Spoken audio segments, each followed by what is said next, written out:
Hi, I'm Aditya Kumar. I have contributed a few compiler optimizations in LLVM middle end, like GVN hoist and hot code splitting. Currently, I'm working on some interesting compiler optimizations like merge functions, hot code splitting, and few others. Please check out my Fabricator page if you're interested in learning more or if you want to collaborate. I've also contributed some really impactful performance optimizations in libc++ and libstandard C++, like string find and some IO stream optimizations. Currently, I work as a software engineer at Facebook, where I work on performance optimizations and code size optimizations of system libraries. I also work on enforcing best software engineering practices and large-scale source code refactoring.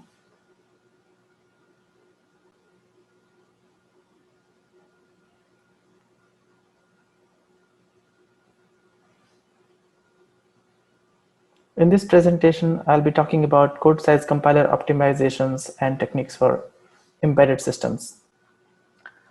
In this presentation, I'll be talking about several methods of code size optimization. So I've divided the presentation into 5 different parts. The first few are very general and mostly geared towards educating people who may not have a lot of compiler experience. As we go down the list, the techniques become more interesting, and the last one is the most interesting, where we'll be talking about things which are still not in LLVM. So the first one is getting familiar with some of the common compiler optimizations like -OS and -OZ. These compiler optimization flags tell the compiler to optimize for code size. -OZ performs optimize, asks the compiler to do compiler optimizations regardless of whether it'll affect the performance. But at -OS, the compiler still makes a reasonable trade-off to not compromise performance. The third flag is, it's not directly a flag to the compiler. It passes the flag to linker, where we ask the linker to strip unused symbols or debug symbols, debug section. This can be avoided also if you are careful enough to not pass -G. -G means add the debug symbols. The fourth one is -fno function sections. In principle, it is possible for compiler to generate each function in a separate section. This helps with several things like debugging and other things as well. But for code size optimization, we want to disable this. So passing this flag at the top level of build rule will make sure that no other build targets are, even if they are passing this flag, f function sections, they will be overridden if we have this fno function section at the top level. Similarly, for fno unroll loops, which disables loop unrolling, because loop unrolling increases the code size quite a bit. -fno exceptions disables the code generation of exception handling code in the binary. Similarly, for fno RTTI, if you're not using like dynamic cast or something, then we can pass this flag and compiler will not generate those extra symbols.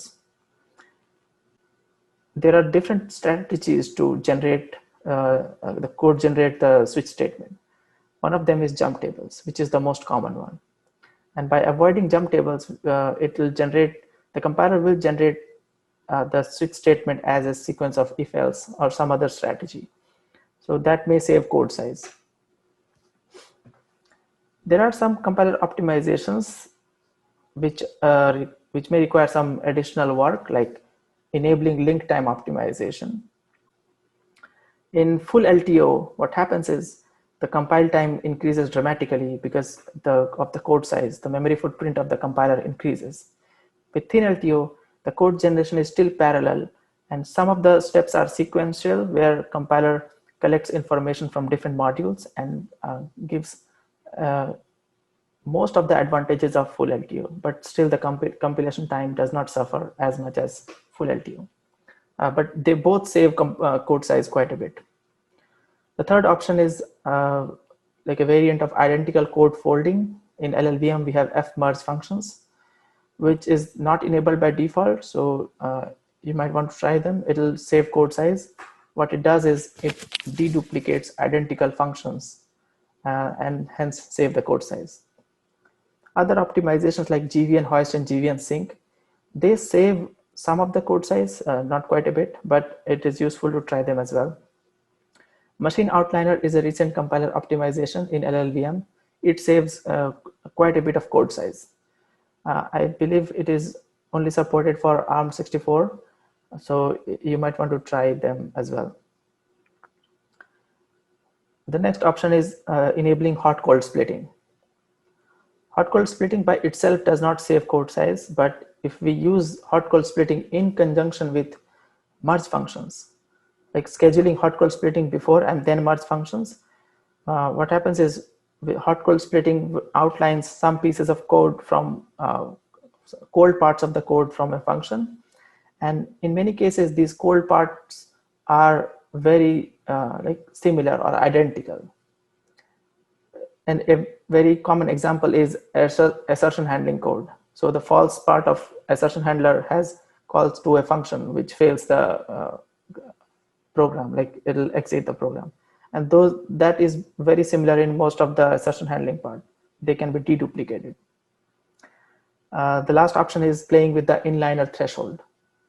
Inlining is one of the most useful compiler optimizations for performance, but it can increase the code size quite a bit. So when the inline threshold is high, inlining is more aggressive. So reducing the inline threshold can help as well. Many of the C++ libraries, even the standard C++ libraries, are header, mostly header, not only header, but mostly, like vector, string. When we compile programs which include the standard header only libraries, the code is generated into each translation unit. So what we can do is we can explicitly instantiate some of the like commonly used functions or methods from these header only libraries. That will save code size, and that will reduce compile time dramatically, because when the template is externally instantiated, then the definitions are not generated in each translation unit and saves a lot of compile time. We can also add attribute no inline to some of the commonly used functions, like let's say std sort or like find. These may incur some software engineering overhead, of course, but they'll still be able to reduce code size. The next section is source code level optimizations. This is for the application code that you might be working on. I have divided this into 4 subsections. The first one is code refactoring. Second one is source code annotations. And the third is using cheaper data structure. And the fourth one is using cheaper algorithms. So let's look at the first section of code refactoring.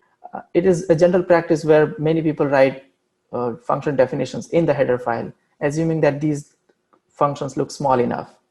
But we often forget the abstraction penalty. With C++, the abstraction penalty becomes more and more complicated with like newer versions of the standard, like C++ 17. We have like few more constructors. I think in C++ 11 itself, we have like copy constructor, move constructor, like, and then assignment operator, destructor. All these look benign and maybe not even visible. Like if you have not written them explicitly in the code, then they will not be there, but it still is generated. And these small, tiny looking functions, they get inlined everywhere and then have overhead. So explicitly generating these definitions in C++ CPP file, or if you have template class or template functions, then explicitly generating those in the .c file, .cpp file in principle, it is not possible to know all the types that will be used for a generic library, but it is quite common to have only a couple of use cases which are more widely used than others, like vector of int, for example. So in your case, it might be something like that, and explicitly generating those definitions in the CPP file will be more than enough to save quite a bit of code size. The other section of source code level optimization is having source code annotations like attribute cold and attribute inline. Other techniques are switching off or on the compiler optimization for an entire translation unit by using pragma clang optimize on or off. Be careful not to put this in a header file, then it will be like a debugging nightmare that why things are happening that way. The other way is to use clang attribute and applying to all the functions in a translation unit. So you don't have to manually put attributes at each function in a file, but adding this construct like apply to function, then it will apply this attribute to all the functions. The third section is having source code level optimization by using cheaper data structures. So std list is quite cheaper compared to std vector in terms of code size. Similarly, unordered map and unordered set are more expensive with respect to code size. I'll share the numbers in the next slide. So here we have example where on the left side we have std map and std list. On the right side we have unordered map and vector.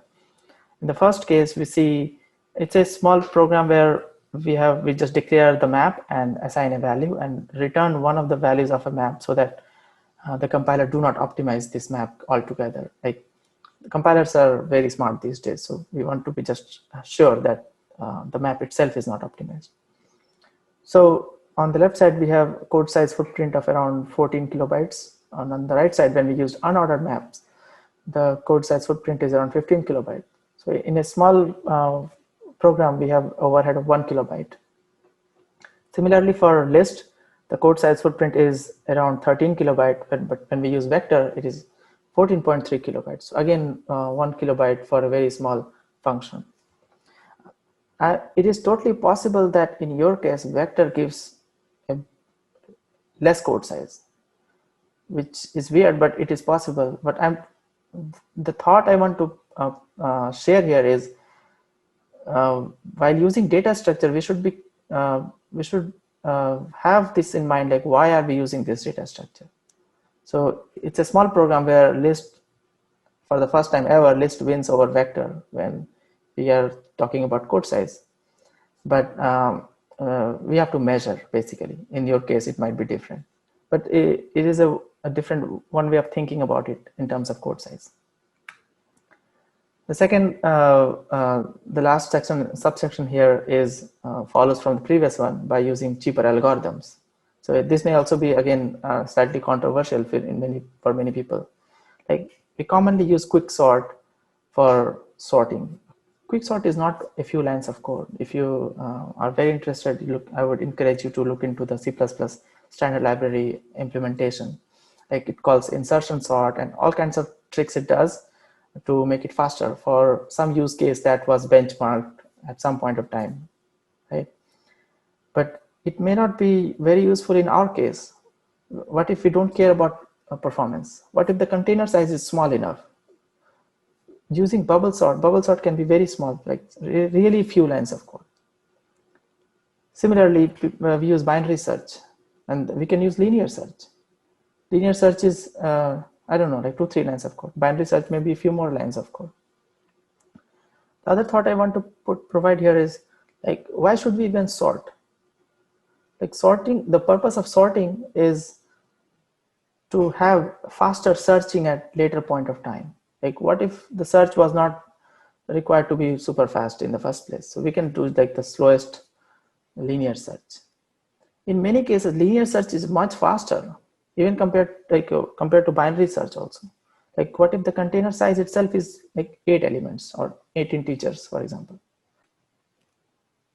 Another one is we're using standard library algorithms.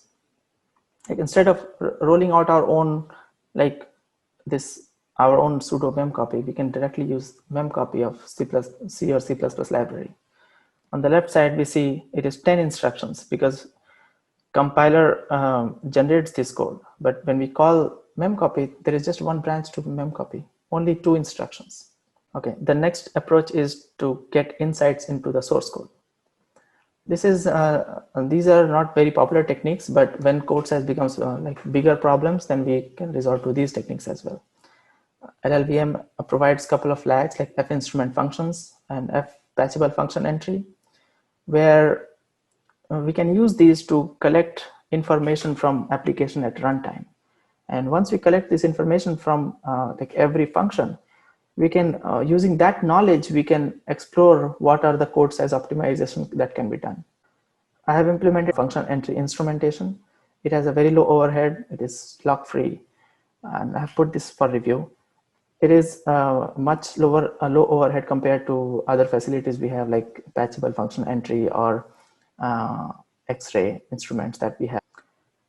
Once we get data from like the previous approaches, we can explore more like less frequently used features or functions or libraries into a shared library. It doesn't reduce the code size, but it reduces the startup time of application. And code size and startup time are they go together in many cases. You can also compress the less frequently used code. Like I found a library online which has very low memory footprint and faster decoding. So what we do is, like once a library has been called, we can uncompress them in memory, and then they can be used as as function calls. Elf compress is a tool which compresses debug sections. So similar techniques can be used to other sections as well. And LLVM has LLVM strip, which removes so many symbols which are unused and like unnecessary for running the program. So they can reduce the code size quite a bit. Now, this is the last section which is of course one of the most interesting sections. These are the compiler optimizations which have not been implemented in LLVM yet. So these present like opportunity for us compiler engineers to improve LLVM even more for code size optimizations. The first one is outlining prologue and epilogue of functions. When the compiler generates the binary of a function, we have frame setup and frame destroy code for taking care of the callee saved registers. So these sequence of code are almost identical in many, like all the functions basically, except some cases like if the function is a leaf function, etc. But we don't have to generate all these sequence, like identical sequence in each function. What we can do is we can just have a function call which generates the same, which has the same sequence of instructions, and we can put the function call in the prologue and epilogue. GCC has this this optimization for quite some time. LLVM can have this as well.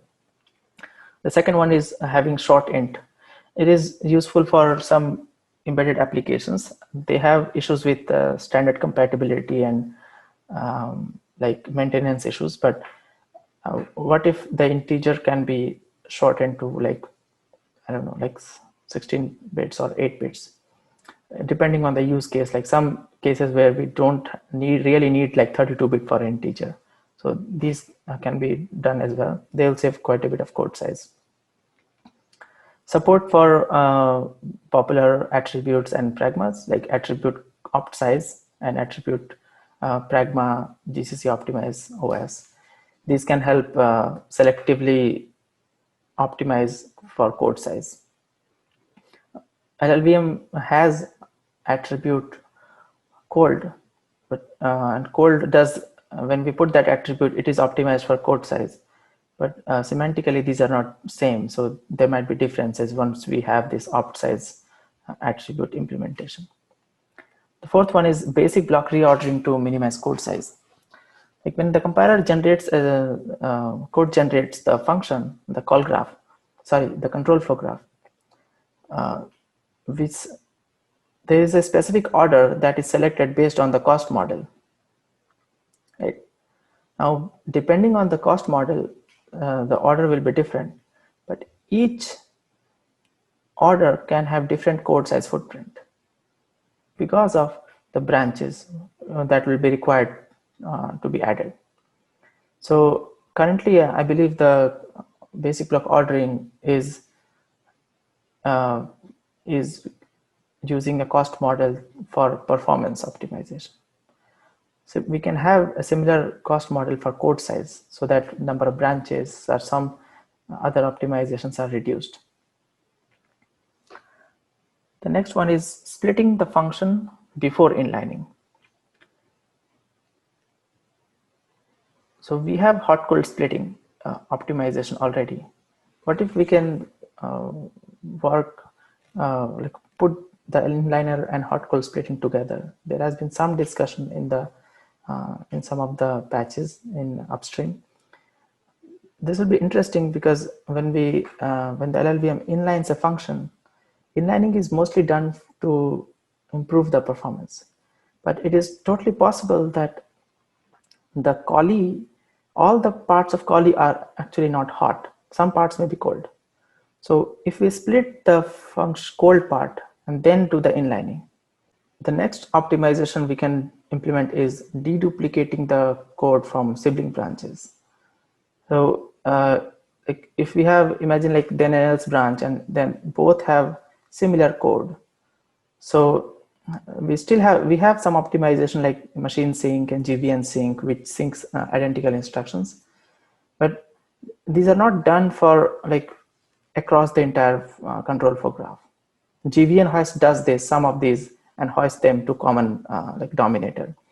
But these are not like very aggressive and not really geared towards code size. So if we can start deduplicating identical instructions or identical evaluations and put them in some basic block, like we can think of this as like kind of opposite to jump threading.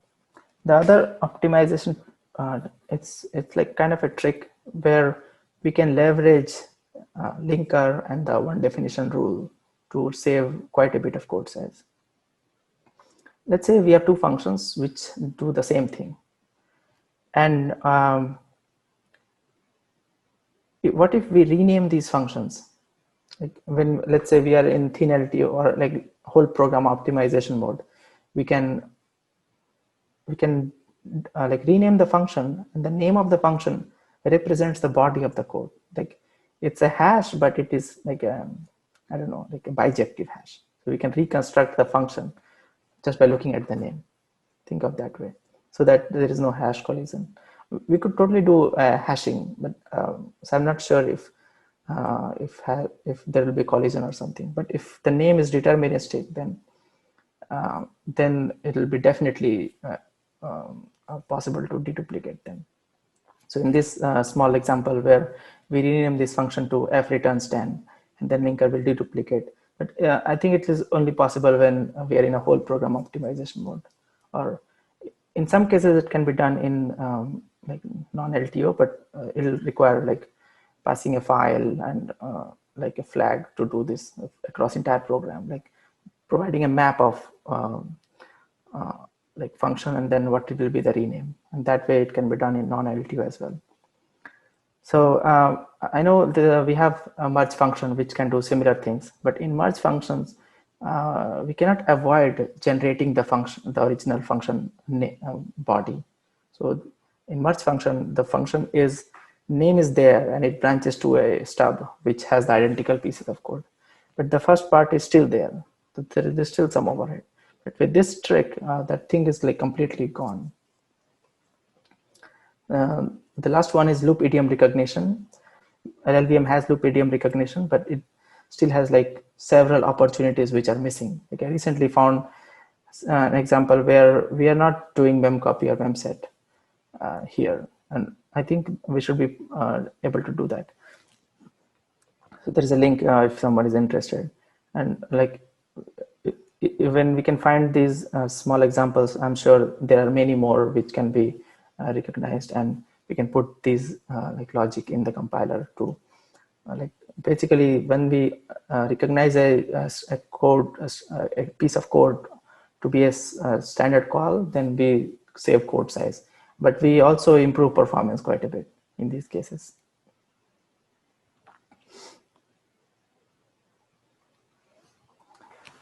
Some of the references that may be useful are some of the patches that I mentioned earlier, and then man GCC there is many optimizations which are described in enough detail for most people to understand what is going on. Then Clang has help hidden, which explains a lot more optimizations which are like not widely used, like for example GVN host, GVN sync. There you can see the explanation there. Then, as I explained, ELF compress and LLVM strip. These may have more options. I would encourage you to try them as well. Thank you.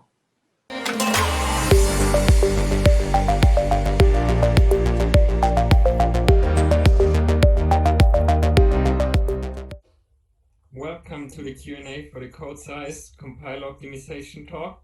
Please keep posting questions, and let's get started with our first question.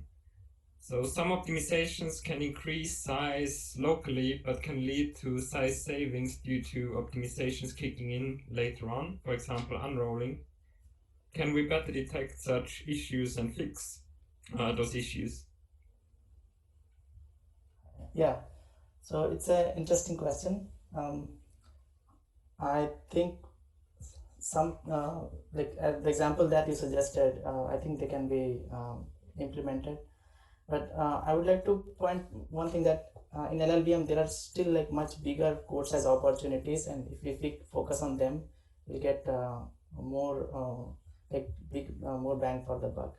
But this is possible, like but it will require like analysis which are like slightly non-trivial, like especially like loop unrolling. If we unroll too much, then maybe the code size saving may not happen. But if we only unroll like a couple of times, depending on, it's very vague to generalize this, because like if we unroll and then vectorization kicks in, then maybe the code size reduces dramatically. But if the loop trip count is not like a multiple of the code size, then the vector length, then there will be prologue and epilogue of like some kind of setup, and like some fix up will be there, so it may increase the code size in that case. So it's a pretty tricky one, I would say, but it's a very good question. Like gives me more thought to think about how we can achieve this. Okay, thank you. The next question is, do you have any comments on the idea of a deep integration between the linker and the compiler for better code size optimizations? Yeah, again, this is a tricky question. I can think of a couple of them, like linker does this identical code folding and like garbage collection of sections. I don't know what like how we want to integrate, like what, like compilers work on a translation unit and linker works on the whole entire program, and to achieve this nice collaboration, we have like LTO or thin LTO, and which already does these things. So I don't know, I'll basically pass this question for now. Like I have to think about it. It's a pretty tricky question. Fair enough. Let's take a look at the next question. You recommended to disable F function sections, but this would prevent GC sections from LLD. Is there a clear winner between the two of them? You have to try for your specific workload. In garbage, like some section can be garbage collected if there are no branches to that. Basically, let me explain a little bit for the wider audience. When we do F function sections, each function has a separate section. And when we want to garbage collect, what that means is if there is no call to a function, it is linker can easily detect that when each function is in a separate section, because linker in general operates on a section basis. So it will be able to remove so many functions. That is true. Now it may disable some optimization for compiler, like I'm not an expert, but like from what I read, that there are some optimization that may not kick in. So depending on which is a clear winner, I don't know. It may depend on the workload also. Mm-hmm. So the next question is, there seem to be quite a few passes that help with reducing code size in LLVM, but lots of them are disabled by default. Which ones do you think we should focus on to enable by default first? Yeah, we should focus on the ones which give obviously like more code size optimization. For example, merge function. Merge function is there, but there are some like fundamental issues, and there has been so many discussions, and we are working on it. If you want to participate, I'll encourage people who are interested to collaborate more there. There are a few more like getting more insight into the inlining optimization. Inlining is like super important in many cases, and for code size it is also tricky because in many cases it decreases the code increases the code size, but there are many cases where inlining reduces the code size. So having some like in-depth understanding of how inliner can benefit code size optimization. Machine outliner is there. It is enabled for ARM64, and I learned it is for RISC-V as well, but maybe we can enable for other ones as well. So these are like pretty big ones. If you want to go slightly smaller one, for example, GV and hoist gives around 1% code size saving, so that is also reasonable. But merge function, function inlining, sorry, outliner, these can give like 5 to 10% or maybe more. Thanks. So the next question is, what is the difference between hot and cold splitting together with inlining and the partial inlining? Yeah, there is a difference. What hot cold splitting can split from like from middle, like from anywhere in the function. But I think so from what I remember from partial inlining is it inlines some part of the function from the beginning. That's what I remember. If I'm wrong, then maybe please feel free to correct me.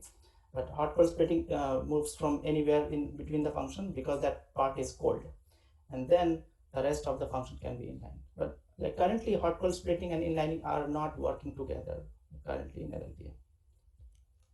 Okay, I think we have time for one quick question or one more. So can you elaborate on use of fno function sections to decrease size?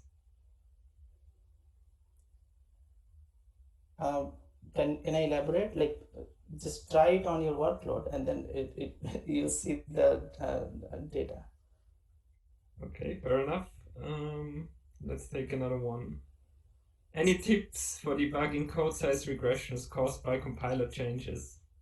Yes, git bisect. Great. Yeah, so I think thank you for answering all those quite tough questions. And thanks everyone for joining the session, submitting the questions. And please continue submitting your questions, and then maybe they can get answered on the app. And also, we encourage you to continue the conversation in the community board and in roundtable sessions if you want to discuss this topic further. Awesome. Thank you, everyone.